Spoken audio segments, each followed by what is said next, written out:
আচ্ছা, ঈদের সময় কি আর কোনো ভালো প্রশ্ন নাই? কে কি কমেন্ট করছে, কে কি করছে, এইসব ছাড়া কোনো প্রশ্ন নাই?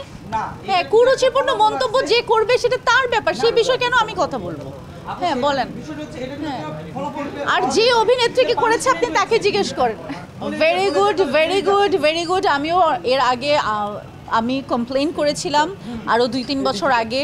সো এরকম আমরা করি সামটাইমস, বাট আজকে এটা নিয়ে না কথা বলি। রমজানের দিন সবে অন্য কথা বলেন।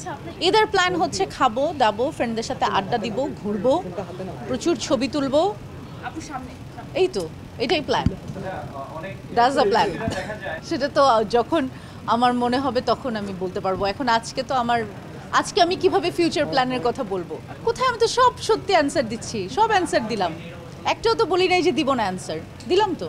আর নেক্সট গিফট তো সারা বছর পাই আলহামদুলিল্লাহ, আপনাদের দোয়ায় অনেক গিফট পাচ্ছি, পড়ছি, গিফটের জামা কাপড়ই পরে আসছি, আর গিফট দিতে বেশি ভালো লাগে।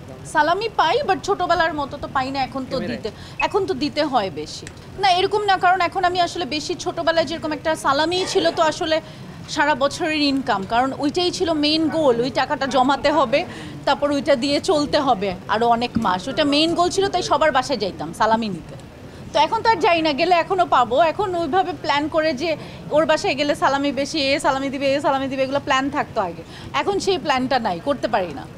ও গড, মানে একটা জেলার কথা আমি যদি বলি, তারা আমার ফ্যান, তারা কষ্ট পাবে না? কোন জেলা বিয়ে করব না সেটা আমি কোনোদিন বলবো না।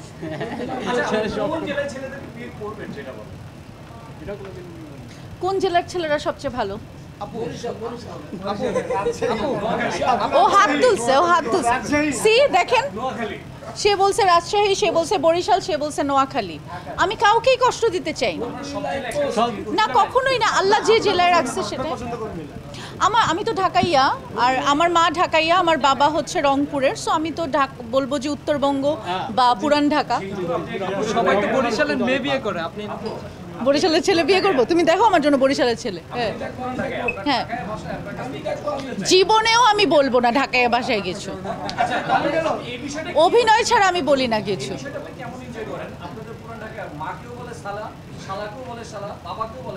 না, দিস ইজ রং, এটা কেউ বলে না, এটা জাস্ট একটা কথার কথা, এভাবে কেউ বলে না।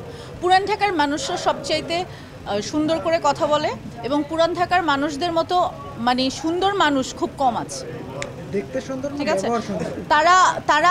আপনি পুরান ঢাকার মানুষের বাসায় যান, তারা যেভাবে আপনাকে আপ্যায়ন করবে, এই যে আপনি বিয়ে করছেন, সো আপনি জানেন আপনার শ্বশুর বাড়িতে গেলে আপনি কি লেভেলের খাওয়া পান, এটা আপনি অন্য কোথাও পাবেন।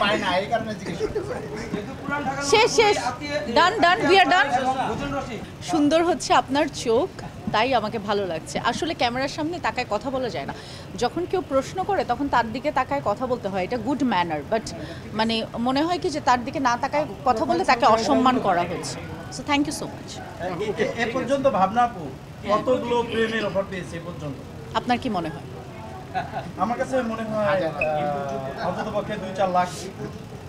না এরকম না, আমাকে মানুষ আবার ভয় পায় অনেক। আমাকে সবাই অনেক ভয় পায়, এবং যখন আমার সাথে কারো বন্ধুত্ব হয় তখন সবাই বলে যে আপনাকে দেখে মনে হয় যে আপনি যে কোনো সময় রেগে যেতে পারেন বা চড় দিতে পারেন, আপনাকে ভয়ে কেউ আপনার সামনে আসতে পারে না। সো ওই 1 লাখ 2 লাখ মানুষ আমার সামনে এসে প্রপোজ করার মতো সাহস আমার মনে হয় নাই অত। তো অনেক যে আমি প্রপোজাল পাচ্ছি তা না, বাট অবশ্যই অনেক মানুষের মনের গহীনে অনেক কথা থাকে, সেগুলো আমি বুঝতে পারি, অ্যাক্টর তো, মানুষকে দেখে বুঝতে পারি। সবাইকে অতিক্রম করে যাক, এটাই আমার শুভকামনা সবার জন্য। এত সুন্দর, এত শর্ট ভাবে আনসার দিলে আপনার দর্শকরা কি বলবে? আমার দর্শকরা আমাকে অনেক ভালোবাসে, তার জন্য দেখেন না যে আমাকে দর্শকরা রেলেভেন্ট রেখেছে। আমার কোনো একটা ভিডিও দেখবেন, দর্শকরা অনেক লাভ রিয়্যাক্ট করবে, অনেক ভালোবাসবে, অনেক কিছু করবে। ওকে, বাই।